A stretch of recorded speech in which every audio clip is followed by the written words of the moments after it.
Hello guys, let's start our series of the prelims PYQ discussion. So now we will continue with our question number 9. So let's read what is written in this question number 9. If a particular area is brought under the 5th schedule of the Indian Constitution, which one of the following statement best reflect the consequences of it? So it is a question about asking about the 5th schedule and the consequences of it. So here we have our 4 options. First, this would prevent the transfer of land of tribal people to non-tribal people. Second, this will create a local self-governing body in that area. Third, this would convert that area into a union territory. And fourth, the state having such area would be declared as special category state. So guys, you also know that we have read about the schedule 5 of the Indian Constitution. There is nowhere mention about the special category state, so D would definitely be eliminated by this. Now this would be convert that area into the union territory. No, this will not create that area into union territory, so it will also be incorrect. Now the fight is between A and B. This would create a local self-governing body. So guys, we have read our in polity subject that there are certain constitution amendments like 73rd and 74th constitution amendments. So in 73rd constitution amendment act, which was dealing about the Panchayati Raj system. So we could say that if the schedule 5 of the Indian Constitution directly giving us the local self-government, then what is the need to amend the constitution to the 73rd constitution amendment? And so both of the concept are making the statement false. अगर मैं आपको हिंदी में बताने की कोशिश करूं तो ऐसे समझिए कि अगर लोकल सेल्फ गवर्नमेंट हमको डायरेक्टली इंडियन कॉन्स्टिट्यूशन में ही गिवन होता शेड्यूल के अंदर, तो हमको 73rd कॉन्स्टिट्यूशन अमेंडमेंट एक्ट करने की जरूरत ही नहीं पड़ती. सो अगर हम इस लॉजिक को भी अप्लाई करेंगे तो भी हमारा ये आंसर गलत हो जाएगा, बी ऑप्शन. सो इसका मतलब ये है कि this would prevent the transfer of land of tribal people to non tribal people. Also, there are some other information which will be provided in the solution. Let's discuss that. So, question number 9, answer A. Schedule and tribal area articles and schedules of Indian Constitution. The 5th schedule of Indian Constitution deals with the provision as the administration and control of scheduled area and scheduled tribe. So Article 244 Clause 1 of the Indian Constitution defines scheduled area as the area defined by the President of Indian Constitution are mentioned in the 5th schedule of the Constitution. ठीक है, मतलब ये है कि जो हमारे president हैं वो डिक्लेयर कर सकते हैं किसी भी एरिया को एज अ शेड्यूल एरिया, जो कि हमारा आर्टिकल 244 क्लोज 1 पावर देता है प्रेसिडेंट को. ठीक है, now let's discuss more. Governor can make regulation for piece and good government of schedule area after कंसल्टेंस with the tribal advisory council. अब आप लोग पूछोगे ट्राइबल एडवाइजरी काउंसिल क्या हो गया. देखिए, हमारा जो 5th शेड्यूल होता है उसके थ्रू हमारी एक ट्राइबल एडवाइजरी काउंसिल बनाई जाती है.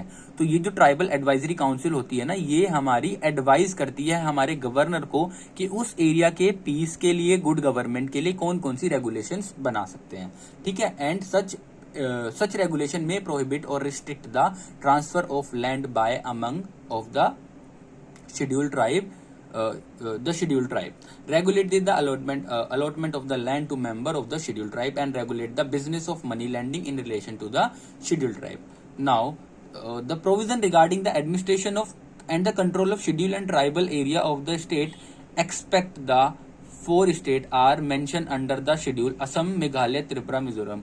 इतना टेक्निकल में मत जाइए. दीज आर डेफिनेटली, ये सिर्फ ये बोलना चाहते हैं कि जो हमारा असम, मेघालय, त्रिपुरा और मिजोरम है, इनके लिए हमको एडमिनिस्ट्रेशन करने के लिए ना एक सेपरेट हमारा शेड्यूल गिवन है, जो कि है हमारा 6th शेड्यूल. ठीक है, और इस तरीके के क्वेश्चन बहुत इंपॉर्टेंट हो जाते हैं. लाइक देखिए, earlier question on the 5th schedule came in 2015 and 2019. Therefore it is advisable to prepare the theme and the sub theme very holistically. Cool? Okay. Now let's continue with our question number 10. What is question number 10? In the context of India, which of the following principle are implied institutionally in the parliamentary government? यही पूछ रहा है कि parliamentary government के अंदर कौन कौन से प्रिंसिपल्स होते हैं. इतना ही पूछ रहा है बस. लेट्स देखते हैं भैया कौन कौन से ऑप्शन है। Member of the cabinet are the member of parliament. अगर आपको बेसिक नॉलेज है ना तब भी आपको पता चल जाएगा कि जो हमारे मेंबर ऑफ कैबिनेट है वो हमारे मेंबर ऑफ पार्लियामेंट है, बिकॉज वी आर हमने अडॉप्ट जो किया है we have adopted the concept of parliamentary system. जबकि एक कॉन्सेप्ट होता है प्रेसिडेंशियल सिस्टम। प्रेसिडेंशियल सिस्टम में क्या होता है, जो हमारे मेंबर ऑफ कैबिनेट होते हैं वो मेंबर ऑफ पार्लियामेंट नहीं होते हैं। जो हमारे इन प्रेसिडेंशियल सिस्टम जो कि अमेरिका में फॉलो होता है, उसके अंदर हमारे जितने भी मेंबर होते हैं ना कैबिनेट के and the executive body, that is not a part of parliament, और उनको डायरेक्टली हमारे प्रेसिडेंट ही अपॉइंट करते हैं, ठीक है। लेकिन हमारे पार्लियामेंट्री सिस्टम में क्या है, member of the cabinet are the member of parliament. तो ये स्टेटमेंट बिल्कुल करेक्ट हो जाएगी। तो हमारा 1 कहाँ है, ए और डी। इसका मतलब बी और सी हमारा गलत हो जाएगा। तो आंसर जो होगा हमारा वो ए और डी में से ही होगा। Let's read about the second statement. क्या बोल रहा है, minister hold the office till they enjoy confidence in the parliament. Of course तब तक ही तो होल्ड करेंगे ना ऑफिस जब तक उनके पास पार्लियामेंट के अंदर भैया कॉन्फिडेंस होगा। जिस मोमेंट पे उनके पास मेजोरिटी नहीं होगी भैया, तो उसी मोमेंट पे नो कॉन्फिडेंस आ जाएगा और हमारी सरकार गिर जाती है, ठीक है। तो ये स्टेटमेंट भी ठीक है। तो मतलब अब भी हमारी फाइट ए और डी के बीच में, क्योंकि both have contain the option second. Now third, the cabinet is headed by the head of the state. नहीं, ये स्टेटमेंट गलत हो गई है।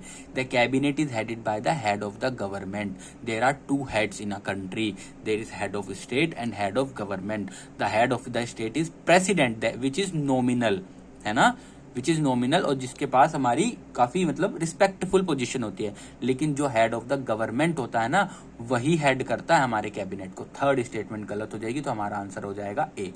अब इसकी एक्सप्लेनेशन भी देख लेते हैं एक बार क्वेश्चन नंबर 10 की। सो हियर इज द यहाँ पे हमारी एक्सप्लेनेशन गिवन है, form of government. So explanation क्या है, parliamentary system entail the executive responsible to the legislature, जो मैंने आपको भी बताया था, for its policies and legislation. The constitution of India provided for a parliamentary form of government both at the centre and at the state. The parliamentary government is also known as the cabinet government या फिर responsible government, और we can say that Westminster model. Some of its features, इसके features क्या है, the parliamentary system of the government में क्या हो गए, cabinet are the member of parliament. जो मेंबर ऑफ पार्लियामेंट है वही हमारे कैबिनेट के मेंबर बनेंगे। Then the ministers in the parliament hold the office till they enjoy the confidence in the parliament, जो मैंने आपको भी बताया था। एंड थर्ड क्या है, the head of the state is president. देखा, the head of the state is president and he does not head the cabinet, he is consider as the nominal executive, जो मैंने आपको भी बताया था। ओके, अब मिलते हैं अगली वीडियो में। अभी के लिए tata bye bye and have a nice day. Thank you so much.